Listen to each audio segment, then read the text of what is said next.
has many difficulties, and democracy is not perfect.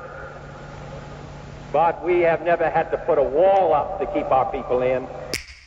Take me back to a place where I felt at home. Take me back to a day when we weren't alone. Take me back to an age when the world felt small. Way back before we blew it all. Hey folks, welcome back. I wanted to, that's Cooper. He's trying to get situated. We just got parked and he's wanting to get situated to go to sleep. He was hiding behind me there and he poked his little head out. He's my, if you haven't watched any of my other videos, he's my truck driving dog. He's been with me for about 14 years. He's a good friend, a good truck riding buddy. We get along. Some days we don't, but most days we do. And anyway, I wanted to say first off, thank you guys and Merry Christmas. I'll be going home tomorrow. Tomorrow is my last day, so I wanted to put out a video before Christmas break, and probably won't put another video out until after Christmas. So I guess this is my last video until after Christmas. So I wanted to wish you a Merry Christmas. And I hope you have good times with your family and friends over Christmas. I hope you're blessed. I feel like I'm blessed, even though I'm going through some trials and tribulations in my life. You guys make it so much better. I just am in awe.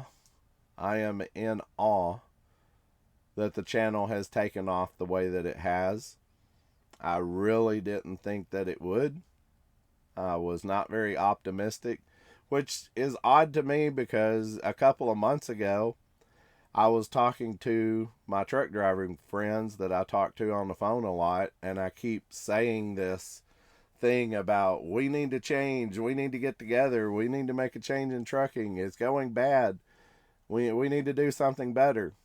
And it seems like I'm the only optimistic one in the bunch. Everybody else is, oh no, it's going bad, it's never going to get better, this is the best it'll ever be, it'll just continually get worse from here. And I guess because I have so much faith in me. I have so much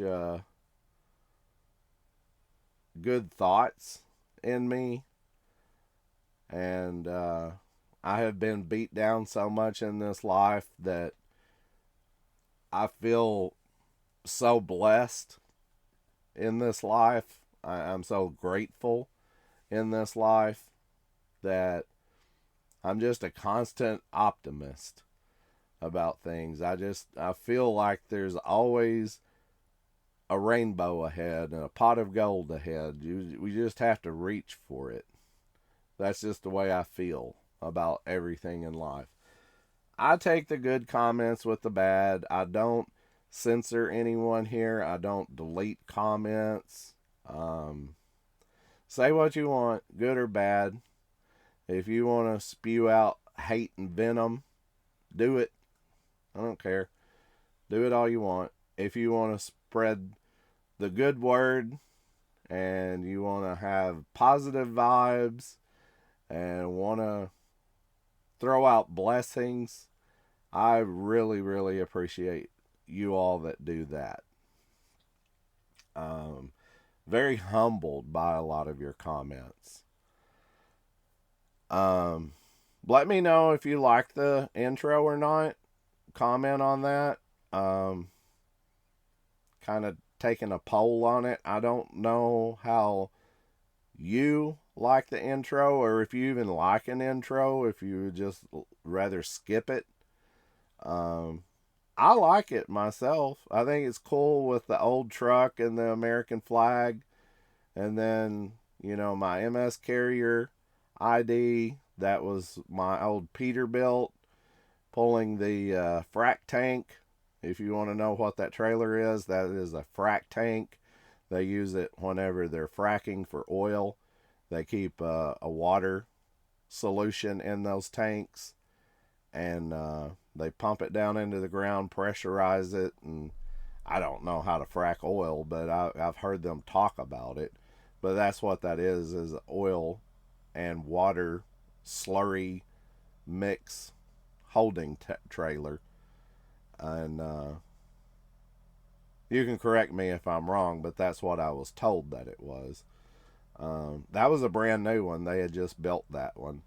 That was back when I was doing power only, and I was taking it to a fracking site. My old Peterbilt that I had, the other truck there was my W9. I had mentioned that in another video that I had a Peterbilt and a W9. It was funny. My wife started nicknaming my trucks, and the first one she named was the W9, and she called it Peanut Butter because the brown on it looked like peanut butter, and the fenders were kind of a reddish maroon color, and she said it looks kind of like apple, or not apple, but plum jelly. So she called it Peanut Butter and Jelly, and she had shortened it to Peanut Butter. So that was Peanut Butter. The green Pete that I had, it wasn't black. It looks black in the picture, but it's actually a dark green. That truck was just the old Pete. It was a 99 with a 3406 E model cat, and it was just the old Pete. That was the only name it had. And the old Pete and Peanut Butter. I thought that was funny. My wife named those. But anyway, if you like that intro, give it a thumbs up. If you hate it, give it a thumbs down, I guess. Or put in the comments, I hate your intro. Or I like your intro, you should keep it. I would like to have a little bit of input because I'm not sure. I like it myself. And the video at the end of that, I forgot. If you didn't recognize that, that is the hill that you pull up on, what is it, Interstate 64, I believe, in Maryland, where the little rest area is at the top. I'm pretty sure that's what that video is. I pulled it off of online. I didn't do the video, of course. But I think somebody was flying a drone with a camera on it. And that was that hill on 64 in Maryland. I've been up that hill so many times. And the other side of that hill coming up the other way, man, that thing is like 5 miles long. Climbing that hill, I got overheated in a truck one time. My first owner-operator truck, actually. I was climbing that hill with it, and it overheated, and I shut down. I was on the side of the road. I didn't have any water with me, and man, that was a day. I had so many memories of driving a truck. So let me know about the intro, good or bad. Another thing I want to thank you for is all your comments on the channel. I appreciate all the comments, good and bad. I wanted to give a little bit of stats on the channel, which have actually surprised me too, in a way. Only 5% of the traffic that comes through this channel, 5% is subscribing to the channel. Only 5%. 95% of people that are watching these videos are just clicking on them, watching a little bit, and going away. And I will be honest, I have been guilty of that in the past with other people's channels as well. And it's so easy just to click that subscribe button. And it is so helpful to click that subscribe button. It just takes 2 seconds. Go over and click the subscribe and you're done. I can't force you to, of course, but I would appreciate so much if you would. And your views mean a lot more than the subscribe for sure, but I couldn't believe that. I didn't know there would be that much distance between that of 95% do not subscribe, only 5% do. Another stat was 90% of the viewers are from the United States. I really kind of suspected that, but there was one guy on here that commented from Toronto. Another guy commented from the United Kingdom. I appreciate you guys watching. I'm sure it's just for fun for you guys because you're from other countries, but I have been to Canada. I've been to Toronto. I have not been to the UK. Apparently, from what I've studied, my family history started in the UK. I Googled my family name. Supposedly it started from the UK. Don't know that for sure. But that was cool. It was a cool thing. The other thing is 97% of viewers are male. That really kind of shocked me because I see so many female truck drivers. There was one female truck driver that commented on the channel. I saw another one that subscribed. I don't really know how to get in and see all of the subscribers' names, but I catch one here and there. I'll get a ding on my phone. So-and-so is subscribed. And I just caught it that there was a female on there that subscribed. Thank you for subscribing. Thank you for watching my videos. If you know more women that you can bring on, I would like that. I am not a male chauvinist type person that this is only a forum for male truck drivers only and nobody else can view. This is open for everybody around the world. I don't even know how many people's in the world. 300 billion, 400 billion. It's open for everybody in my opinion, except for some places I guess that doesn't have internet and doesn't have YouTube. But you're more than welcome to come in. And the other fact here, the age range, most of the viewers in the of this channel are in the age range of 45 to 55 years old. I am in that age range, so I guess that makes sense. I guess that makes sense. It's more relatable, I guess, when you're in that range. The next range after that is the 55 to 65 range. There's only like 1 or 2% that is in the 18 to 20 something range.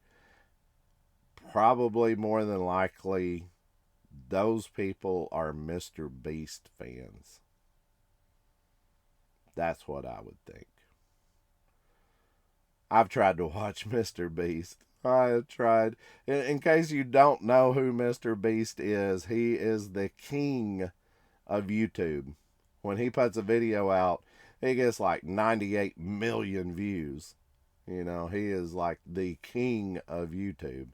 And I had heard people talk about him and say how great his videos were and everything. And you know, I appreciate all the work and effort he puts into it. He is a wonderful creator. It's just his content. For me, I get about 2 or 3 minutes into it and I'm like, I'm done. I don't relate to this. I can't relate to Mr. Beast, but so many people do. I am in a very, very low 1% minority there that doesn't relate to Mr. Beast. There's actually some people on here on YouTube that I think is very funny. They do scary ghost hunting type video things, and I think their channel name is Sam and Colby, and they have millions of subscribers. They're so far up there, and they're young guys, young good looking guys from California. They do a great, fantastic YouTube show. I can relate to them. I mean, it's funny, it's scary. They have a lot of plot twists and stuff in there that they throw in, and wonderful creators. And I don't watch a lot of their videos, but I relate to them and I can watch them, even though that's not in my age range. I love Sam and Colby. I love watching their videos when I have time. You know, that's one of the ones I watch. South Main Auto is probably my favorite YouTube channel. If you know Eric O with South Main Auto, his wife is go through a couple of comments. 3 or 4 kids. I can't remember how many kids he has. 3 at least. I think maybe 4. Wonderful family man. Christian oriented, wonderful family man. Absolute brilliant mechanic. I couldn't touch the mechanics that he does, and some I have already responded to on there, and some I haven't. I just wanted to go over and just have a little discussion.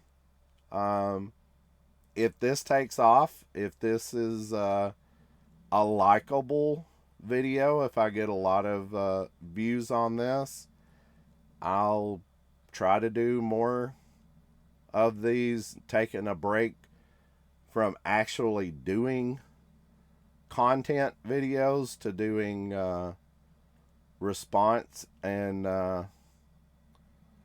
reading comment videos. Eric O, I kind of got the idea of this from him because from time to time he does a video called What's Up Wednesday. And it's not about car mechanics. It's not about anything. He just comes on, he has a cup of coffee or whatever he's drinking that day, and he sits in front of the camera. I think he does his live, and he just starts talking about his job and his family and his week and everything. And I think he does it live, and people ask him questions and he responds to it and everything. I'm not big enough to do a live video. I understand that. I don't have enough subscribers and enough people. And when I do these videos, like right now, it is 11:30 at night. I had to look. It's 11:30 at night, and I don't think if I did a live video this late, anybody would watch it. So let me get to some subscribers and some viewers' comments and just randomly talk. Let's just have a little discussion here. Like I said, some of these I have responded to already on the channel, but I just wanted to go over them and maybe talk a little bit more in depth about them. Randomly, the first one is, and I'm not going to mention names. That's another thing, because some of these comments are bad, and they're not really hateful, but they don't have a good vibe to them. And I'm not calling anyone out, by name or whatever. It's just random comments. First one, and this is random. I love this channel. Well, I love you for being here. I appreciate you being here. And I hope you keep watching, and I hope this is a thing that lasts for the next 10 or 15 years. How about that? So, love right back at you. When the government gets involved, it goes to SHIT fast. Tell me one thing that hasn't. I have said multiple times, government does two things really, really well. One, they do absolutely nothing whatsoever. Nothing. You don't even know they're there. They just take up space and collect money. That's all they do. The other thing they do when they act, they overact, overact, and they totally screw everything up. So I'm 100% on board with you. I think it was Ronald Reagan that was talking on Johnny Carson one night, and he said the best thing for the government is just to pack their bags up and leave Capitol Hill and don't come back. Most of the people wouldn't miss them if they were gone, and the ones that would miss them doesn't matter. Or he said something to that nature. And I agree with Ronald Reagan. Totally agree. One of the best things that could happen is for all the government officials to just go away. And that's why I like Vivek Ramaswamy. I am a huge supporter of Vivek Ramaswamy. He just lays it out there. And I love his attitude and his deposition and everything about Vivek. And he's just so real and so genuine, and he just throws it out there. And he said if he was president, he would send 75% of the government home. And I'm just so excited. I would be out of my skin if he would send 75% of the government home. That's what's wrong with the whole country. That's what's wrong with trucking. That's what's wrong with everything. We've got too many people that feel like they are entitled to tell everyone else what to do. That's not what the government's about, folks. It's just there as like a little skeleton crew to make sure that the country keeps the lights on. That's all the government was ever supposed to be. Excuse me, I hit my camera there and it shuddered. Excuse me for coughing. I'm still trying to get over this sickness. I've had it for 3 weeks. I don't know what I have, but it can go away just like the government. Drivers wonder why I won't update my old truck. 99 W9 with a Cat 1 LW. I haven't heard of that cat. Heard of a 2WS. 6NZ. My cat that I have is a BMZ, I believe, or a BMS or BMZ. Excuse me. It's a twin turbo cat. Mine's an 05. Not really sure of the prefix on it, but seems to be a good engine. Right now, it's kind of apart. I'll try to show you my truck. It's in a situation right now. That's why I can't show you my truck. But hopefully, if we get the channel up and going and get enough subscribers and get everything going, maybe I can get the truck going again. And I'll be glad to show you my mistakes. I have realized that I have made mistakes, and I need to correct them. But I understand you, with your 99 Pete here, or your, oh, I'm sorry, it's a W9. Sorry to insult your W9. I love W9s too. I had one. You can see it on my intro there. The peanut butter, as my wife called it. It had a bridge motor in it. I'm drawing a blank. Whatever the prefix was for the bridge motor. MXS? Am I right about that?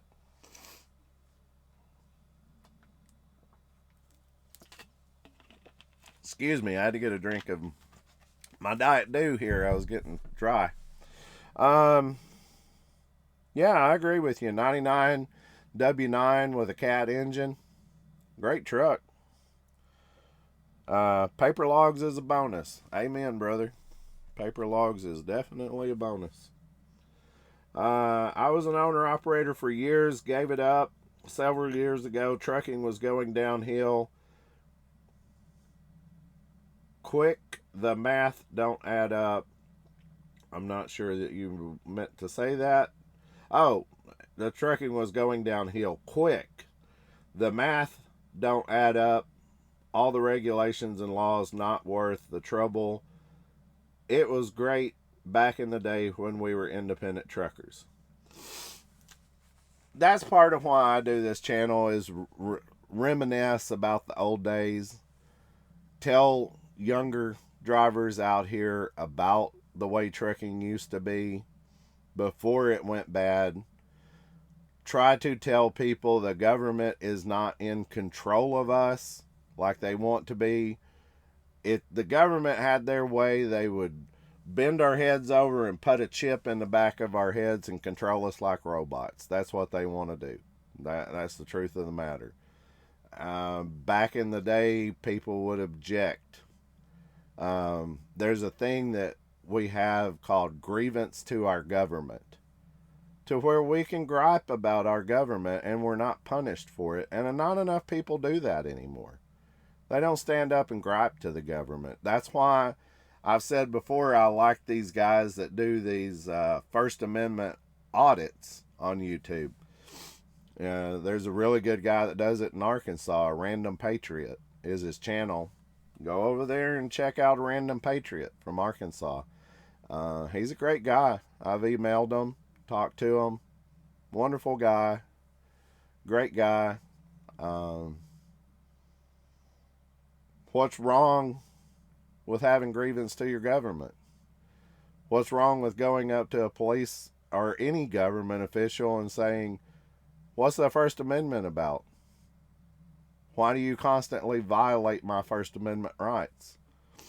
They should be people just like us. They should not be above us like they think. But a lot of people do think that. And I agree with you. I remember the old days. And it was better. And one commenter on here said, you lived in the golden day of trucking. And those days are over and they'll probably never come back. I somewhat agree with you, to be honest. You sound like a younger driver. And I somewhat agree with you. But the thing that I say is, it doesn't have to be that way. It's only that way if we allow it to be that way. And for the last 20 to 25 years, we've allowed it to be that way. And I think we're going into a new age. I am forever the optimist. And I'm always optimistic about everything. And I see people like Vivek Ramaswamy, so many people on YouTube, Tucker Carlson, Donald Trump. So many people are speaking out. And Steve Turley, if you watch his channel on YouTube, Dr. Steve Turley, he always talks about a populist movement where the population of the population, the populist movement rises up to government control. And I'm not like I've said before, I'm not calling about burning a Wendy's down or, terrorizing people or you running after people with sticks and pitchforks. I'm not saying that, but to have grievance against your government, it's a constitutionally protected thing. Why not exercise it? What's wrong with it? Stand up and speak your mind. You don't have to just sit there. If you don't like it, write your senator, call your senator, form a group, and all of you write and write and call and Bug your senators, protest in front of their office. You don't have to take this. They're not in control like they want to be. I've always said it's like student council at school. Back in my day, we called them preppy kids. That's who ran for student council, was the uppity kids, preppy kids. They wouldn't talk to you. They wouldn't spend 5 minutes with you as a common everyday person in school. They rubbed elbows with the other preppy elite people in school. I wasn't that. I was just a common everyday kid in school. These people didn't want to spend any time with me whatsoever. But when it come to them getting votes for student council, they were your best friend. That's the way the government is.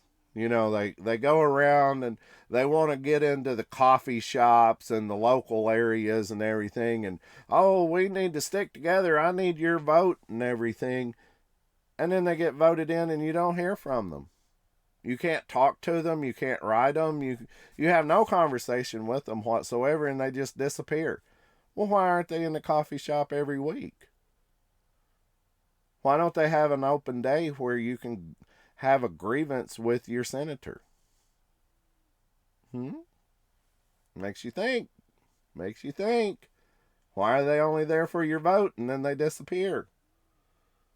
It's because they don't care about you. There's the secret. They don't care about you. They care about your vote. All come together ain't going to happen. You have to be in the right niche. I guess that's the way you say that. Niche. Niche. If you think you're going to make great money sitting in the truck, driving miles, and just swinging the back doors, then you're wrong. You have to take specialized freight. You have to offer skills beyond just driving. You need special training. Pulling drive-in is the bottom of the industry pay. Well, sir, I am not going to slam you into the ground, but I was just looking at a Raycon the other day where I pulled a drive-in load 300 miles for $1,300. That wasn't that long ago.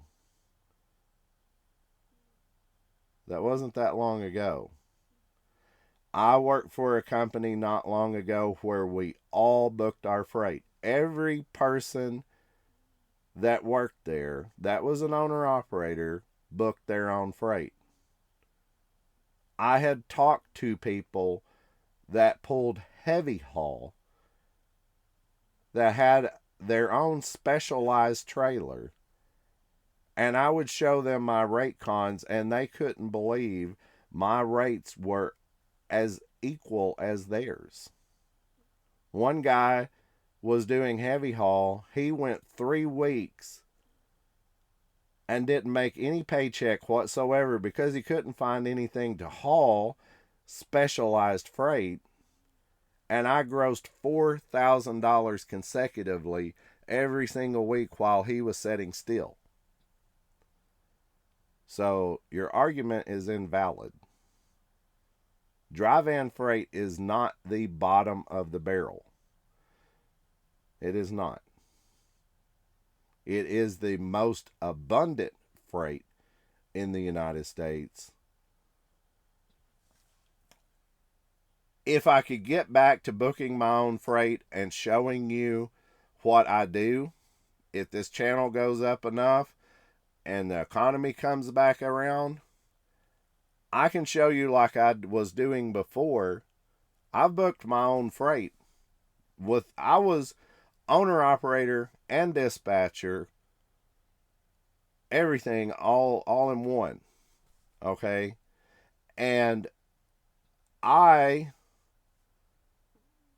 pulled a load out of St. Louis one time coming to Arkansas a load of 6 pipes that were about 10 foot long. That's it. That's all I had on my trailer. They were in a bundle about this big around. 6 pipes, 10 foot long, that paid over $1,000. I was basically pulling an empty trailer. But they wanted it moved, and they wanted it moved quick. I didn't have a chance to put a load on the truck because they wanted that gone. They said, pick it up this afternoon and deliver it first thing in the morning, and I had to go. But that's all I had on there was 6 pipes. I think that paid $4 a mile to go down there. And there was basically nothing in my trailer. I have heard that argument over and over and over. Dry van's the bottom of the barrel. One of my best friends that I talk to almost every day, I just was on the phone with him earlier today, has told me over and over and over, dry van is the worst thing you can do. He's a reefer hauler. He's not doing that great. He does okay, but he doesn't do that great.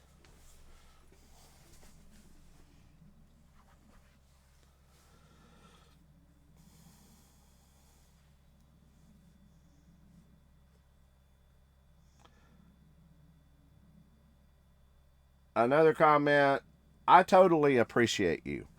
Well, right back at you. I totally appreciate you. Thank you for being here. Thank you for commenting. I hope you subscribed. If you didn't, go back and subscribe. But I appreciate you being here. Thank you. Okay, this guy has commented multiple times. And I believe he's got a YouTube channel as well. And he seems like a wonderful guy. A very Christian guy. And I appreciate you so much for being here. I really look forward to your comments. I think you've commented on just about every video I've put out. And I really appreciate you. You're an inspiration to me. Your comment here is, the Bible is the most political book in history. If politics are not at the forefront of our focus, we have our priorities on self instead of where they belong, on the good news. We should be here to help each other all the way through. Amen, brother. Amen. I am 100,000% behind you on every word you typed. Thank you so much. You give me inspiration to keep going with this. Thank you for being here. I hope you stick around for a long time. And here's this guy, MS Carriers purchased by Swift in 2000. I was a company driver for a different carrier in 2000, being paid 32 cents a mile, and on a great week, 2 stops or less, I'd gross about $9.50. UOTOH. I have to admit, I don't know what that means. UOTOH. With 23 stops, which required driver assist to load unload, in the Northeast would net $1,400. Crying smiley face, over and over and over. I did not load the trailer. I only unloaded. Driver assist meant that I pulled it to the tailgate, to the back door. Somebody came along with a hand dolly. I carried a hand dolly on the truck with me. I would pull the freight down, put it on a hand dolly, roll it to the back, drop it. Usually it was 5 to 10 pieces or less. Usually. And I got $20 for that. And then I went and got in a truck, did my logbook. Back then I was paper log, did logbook, do an unload, shoot to the next stop. Might be 5 miles up the road, might be 25 miles up the road. Do the same thing, $20, go on.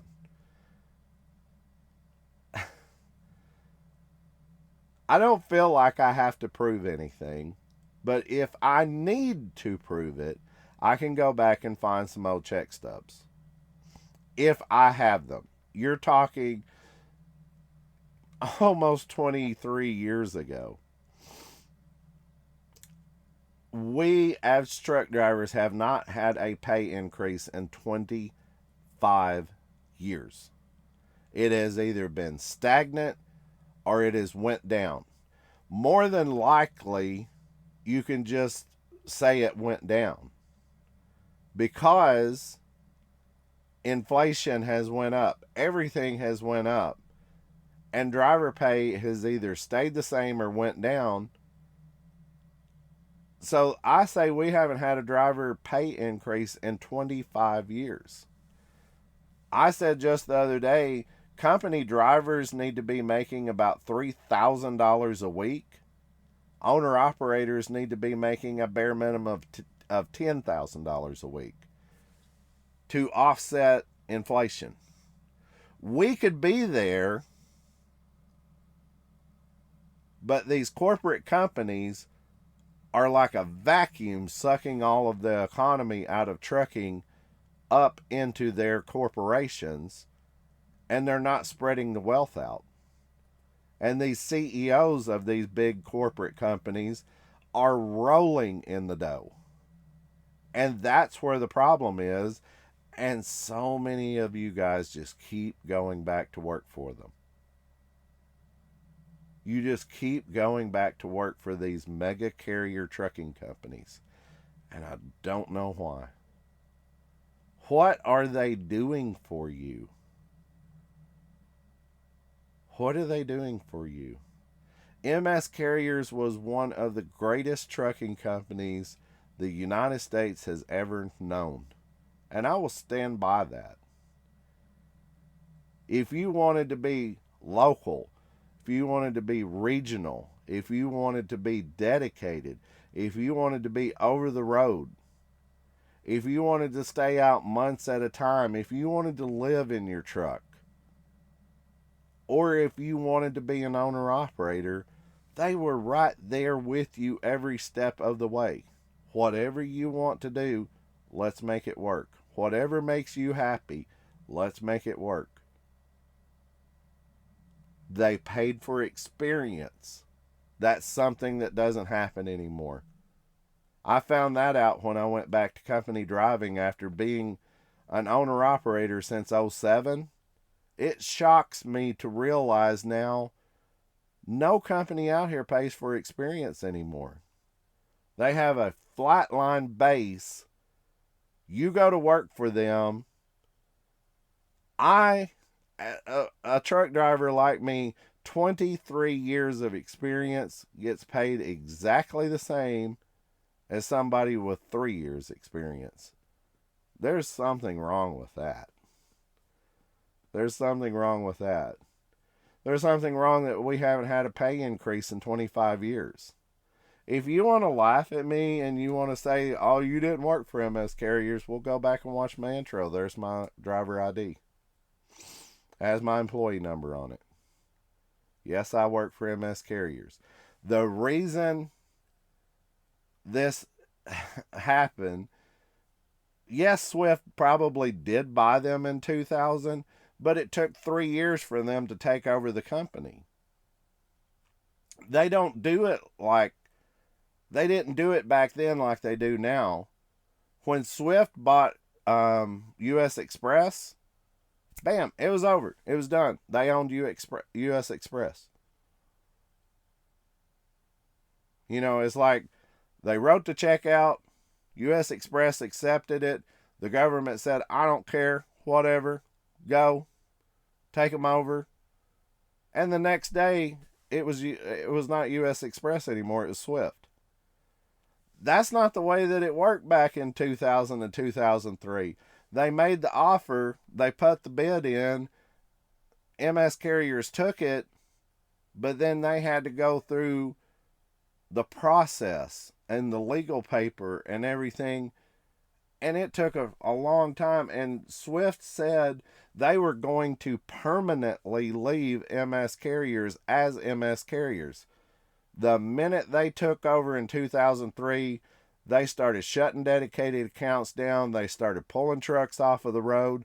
There was a field at Memphis out beside of the shop that was lined. It was an ocean of owner-operator trucks that had come in and turned their trucks in and gave the keys back and said, we're done. We're out. We're not working for this. They took MS Carriers and just slammed it into the ground and destroyed it. And people just flocked to Swift like it is the next thing since peanut butter and jelly sandwiches. And I don't get that. I don't get that. I don't understand you glamorizing these mega carrier companies. I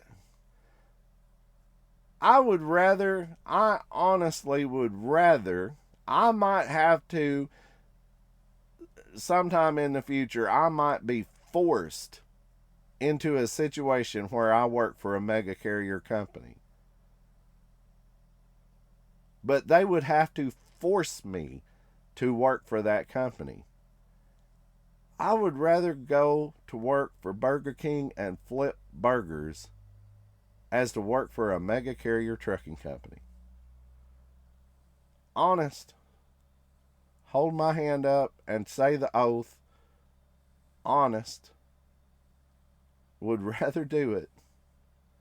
And you guys put videos on YouTube. Oh, this is how much I made with Swift this week. And 600,000 people watched that video. And I'm like, why? Why do you care? The CEO of that company is making more in 1 year than you will make in a lifetime working for that company. And you want to go on YouTube and advertise and glamorize that company. There was a song by Insane Clown Posse. Old song. Shows how old I am. Insane in the Membrane. Do you remember that? That's what I think about whenever I see these videos out here of somebody posting an advertisement. This is how much I made working for Swift. I just think of that song, Insane in the Membrane. If you want to know why trucking is going the way that it is, look around you. That's why this is the reason why trucking is going the way that it is. Oh, I'm going to work for truck driving. I'm going to work for X mega carrier. Well, why? I mean, do you like being screwed over? Is that what it is? Are you a glutton for punishment? You know? You're like the kid in school that like to have the swirlies. I mean, you can't do any better? I'd be out of there as quick as I could possibly get out of there. I would hold my head down and say, oh, I don't work for them. I work for somebody else. I'd be running out of that company to go somewhere else. And you guys are on YouTube bragging about it, and you're getting 600,000 views. Oh, whatever. I can't understand it. I can't understand that thought process. It goes over my head. Yes, I did work for MS Carriers. Yes, it was a wonderful company. Yes, I got paid good. And yes, it went to hell in a handbasket with Swift. There you go. What were you hauling, and what was the CPM for all miles on the truck per year? That's a very vague question. I don't really understand it. What was my cents per mile as an owner operator? Is that what you're asking? If that's what you're asking, I wanted to say when I first bought my first truck, a white T600 an '04 model, I had a breakdown. Going back to what I have talked about before with my previous job, working for the retail store when I was a manager. Every Sunday morning, I went in and there was this form that I had to fill out. I had to put in employee wages, I had to put in repairs for the building, I had to put in electric bill, I had to put in the water bill, refrigeration repairs for our coolers and stuff, um, grass maintenance, lawn care, all of these things that we had expenses, groceries, because of course you got to buy groceries since it was a grocery store. We had to buy those 3 times a week. We had 3 trucks a week, uh, 2 dry loads and 1 frozen and dairy load. We had to put all of that stuff in and calculate it out. And then we had what was called a net gross. And when I got to that net gross amount, or gross net, whichever way you want to look at it, gross net, then I would send it to corporate. And corporate would finish the profit and loss sheet. I don't know what our bottom line was. You know, I have no idea what the profit was there, but they always said that I did a good job filling out that sheet. I was just putting numbers in, you know.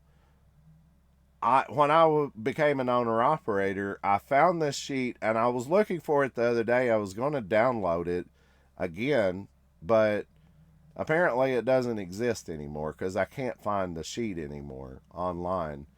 But back then in '07, I did download it, and it was a lot like this sheet that I had when I was working at the grocery store, and it broke everything down. You had to put fuel and maintenance and tires and just anything that you put on there, and it broke it down, and it did a cents per mile. You know, it showed you if you were profiting or losing. It didn't take me long at all, 6 months into it, to realize I wasn't profiting as an owner operator. And this is going to sound crazy to you, but the whole time that I was an owner operator from '07 all the way up until this year, I didn't do it for the money. Big shocker, huh? I didn't do it for the money. I did it because I was not being told what to do anymore. I was my own boss. I honestly feel like if you broke everything down legitimately as an owner operator, you were factually correct on this sheet, and you did your taxes legally, you probably, as an owner operator, probably will not make more than $30,000 a year. Like one commenter said, about $30,000-$40,000 a year. That's probably about where you would be as an owner operator. You can make more than that as a company driver. It is more profitable to be a company driver than an owner operator. I'll probably do a video about that sometime next year and tell you about that. I really feel like that's true. And I have an owner operator friend that has been driving longer than me, and he's still an owner operator. He's been driving for probably close to 38 years, 35 years. And he's been an owner operator for the last 20 years or so. And he tells me all the time, oh, I know I would probably be better off being a company driver. He was talking just today. I was talking to him just today, and he was wanting to get information from me where to buy tires. You know, where can I get a good set of tires cheap? I need some drive tires for my truck. And I said, I'll look around and ask around and talk to some people, and I'll see what I can come up with. And he said, well, let me know. I need them, soon. And we got to talking about that, and he said, it sucks being an owner-operator. Every time you turn around, somebody's wanting money. Either the government or the truck or, repair shop or something. Somebody is always wanting money. And he said, you just kind of have to hang on to it, and don't let them know that you have it. It's stupid. I mean, it's just stupid. And we've let the government get out of control with all the rules and regulations. And independents and owner-operators built this industry. Now it seems like they're bottom of the barrel. Something's definitely wrong. I don't know how to change it, but we need to stick together. I keep saying that. We need to stick together. We need to change it. And so many people are pessimist. They're just pessimist about it. And I don't think you should be a pessimist. I think you should be an optimist. And I think you should look at the benefits if we stuck together. That's just my opinion. We'll see how it goes. Here's another one that goes along with this same thing. This guy has commented a lot on my channel, on my videos as well. I want to say, sir, you are a very intelligent person. I have watched some of the videos on your channel. You're bilingual. Any person that is bilingual in my book is a very intelligent person. To go from English to Spanish to English to Spanish, how can you not be intelligent? I know a couple of words of Spanish, and I probably mispronounce the ones that I know. You're a very intelligent person, sir. And I wish you well with your business. I watched a couple of your videos, and there's a couple of things that I feel like maybe you misspoke about, or we just disagree. But I think fundamentally we're on the same page. We do make mistakes as owner-operators. And we seem to blame others when a lot of it is our fault. But a lot of it's out of our control too. But your comment is, have you noticed that most truckers are Republicans and love their Second Amendment? They talk tough and take so much pride in their heritage, their freedom, no government in their business. Have you guys noticed that? And then when it comes to fight and stand up together for the right things in this industry, where are those guys? Probably they are asking their bosses for permission, but they are tough. Ha ha.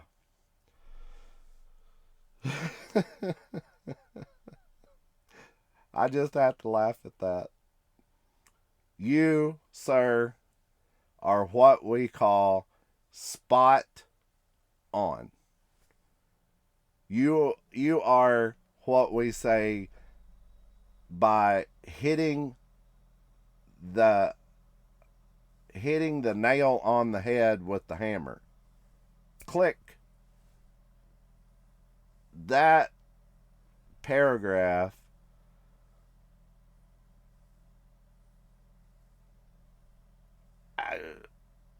I don't really have anything to add to it. You're just 1,000,000% correct.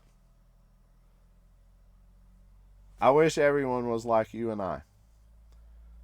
I wish everyone was like you and I. We could change this industry, couldn't we, brother? We could change it.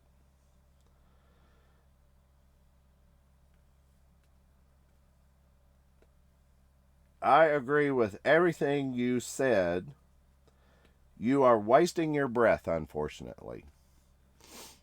I don't have anything better to do than to drive the truck and feel sorry for myself because nobody will stand together. Okay.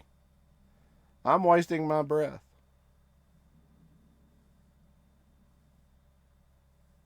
It goes back to the pessimist.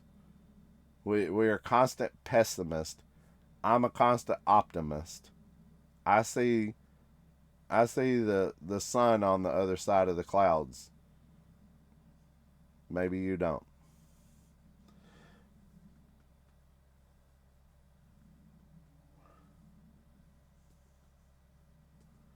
But you were talking slick about a new truck and DEF system. I was. And your fuel cost was way too much, at least for a new truck. But you rather tile the dice, Tile the dice. I think you meant roll the dice.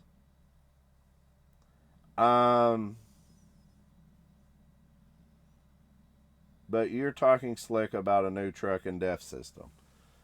If that meant that I was talking good about a new truck and a DEF system, I must have misspoke. DEF systems suck. They are money pits. Even this company that I work for hates them. They had one tore apart the other day. The truck had less than 200,000 miles on it. And they already had the DEF system tore apart. They're junk. And I don't think they protect the environment. I want to do a video about that in the future. I've got a little bit of stuff going about that video already. Let me ask you this. An engine runs, creates exhaust, it goes through a muffler and out the pipe. Okay? A standard pre-emission truck. A DEF system truck, the exhaust comes out, goes through an EGR, exhaust gas recirculation valve, back through the engine, out through the turbo, maybe through a compounding turbo, which is the 2 turbo systems, then through potentially a DEF system that heats up excessive heat and then shoots a chemical called DEF into there in tremendous heat and blows it out the exhaust. But that's better for the environment? Really? You ever been behind a DEF truck when it's regenning going down the road? It burns my eyes and my throat. I have to get away from it. If I can't pass the guy, I will literally pull off of the interstate. I can't be behind a DEF truck when it's regenning. It burns my eyes so bad I can't see. And that's better for the environment? When you have toxic fumes from burning DEF coming out and hitting you in the face to where you can't even see how to drive? That's better for you? That's better for the environment? You ever seen the DEF coming down off of the DEF pump at Love's or some truck stop and it's just crystallized goop? That's better for the environment? All the plastic bottles that they are doing for the DEF that's all going straight into the landfill, that's doing better for the environment? DEF systems were made to generate profit. They're not made to protect the environment. I said it. I said it. DEF systems are not made to protect the environment. DEF systems are made to generate profit. I did not talk like Joe Biden and stumble all over my words on that. I said it and I meant what I said. It's not to protect the environment. It's to line people's pockets with money. That's what DEF systems were made for. If I was talking slick about one, I definitely misspoke or you definitely misheard. One or the other.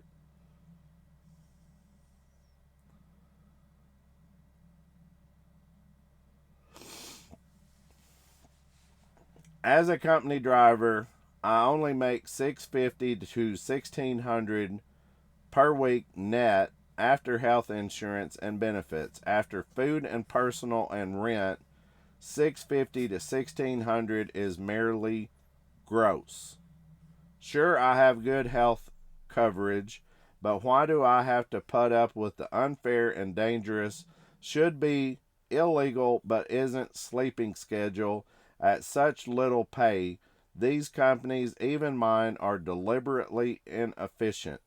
I struggle to surpass $800 a week. Last check was $1,800, and those were 2 very long weeks. I assume maybe you're a younger driver. I don't know that for sure. I understand where you're coming from. I agree with what you're saying about it being dangerous and all this. Just like I just said about the DEF system, I am going to go on record here and say ELDs were passed because they said they would save lives.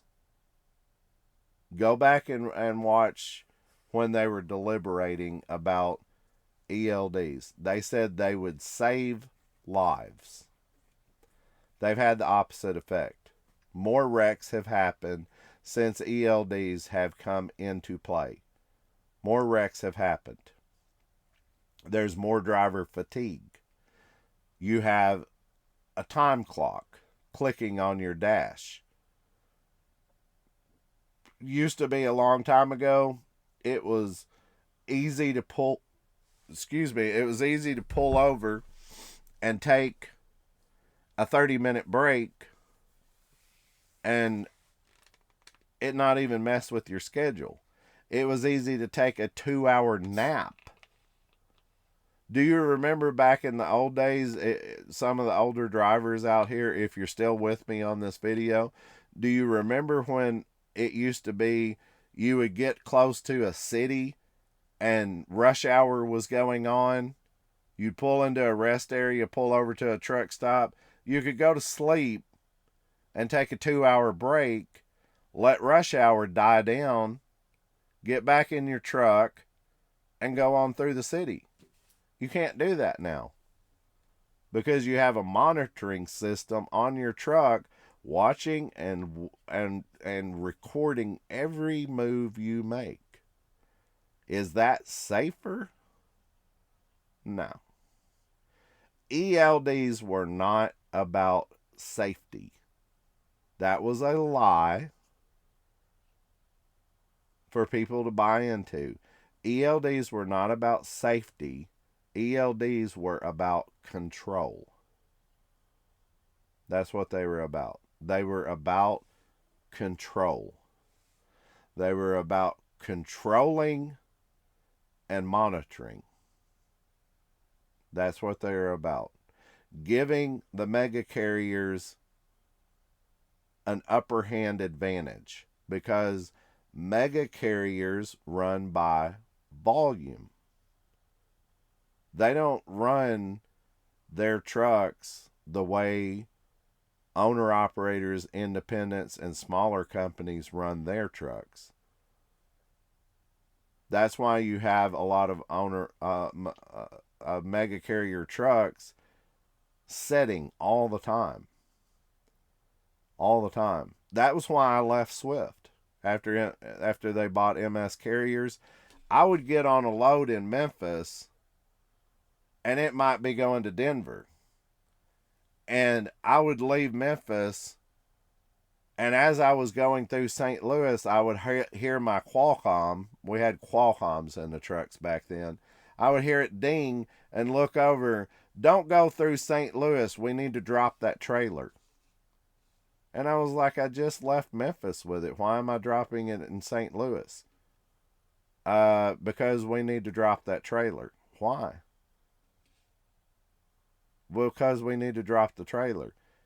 And that trailer would be dropped at St. Louis, and then somebody else would pick it up from St. Louis and maybe run it to Kansas City and drop it again. And then another driver would pick it up at Kansas City, and run it to maybe Omaha or some, what I'm saying here, it just got relayed and relayed and relayed. Nobody really got any miles. Nobody really got anything beneficial to them, but the company would just move it enough, to get it closer to where it needed to be, and it benefited them. They loved ELDs. That way they can sit there in their office all day and click on computers and watch the trucks and watch the freight just inch across the United States. That's what ELDs were about. Monitoring, controlling, manipulating, watching every little minute of every little mile that a truck did. When you're on paper logs, you don't have that. And it's not that I technically want to go back onto paper logs. What I would like is, if you guys remember the ABORD log, to where you didn't really have to have the box connected to your diagnostics. You just had, an app basically to run off of. I think that would be great. But to have it to where even the GPS is not connected. To do something between a paper log and an ELD that's connected to your truck, to where only you can see what you do. The people out there in the world, they can't come in and see what you're doing unless you get pulled over at a weigh scale. Basically, an updated version of a paper log. That's all you really need. It's these big companies that are pushing for the ELDs. Look at the back of Werner trucks. Pioneers in ELDs. They wanted it. Go to ATA's website, the American Trucking Association. Go to their website. It's right on their website. We support ELDs. Well, who are their donors? The mega carriers. Do you not see how this is all connected? Anyway, this video has gone on long enough. I'm sure you're tired of hearing my rambling. I just wanted to go through a few comments and wish you guys a Merry Christmas. I'm going to get off of here and get some rest so I can go home, spend some time with my family over Christmas. Hopefully you get to as well. Don't forget, if you're in the Northeast Arkansas area, if you need some help, if you need anything, let me know. I'll do what I can to help you out. Everyone else, have a wonderful, wonderful time over Christmas. Merry Christmas. And we will catch you after Christmas. Thank you so much for watching. Thank you so much for subscribing. Have a blessed day.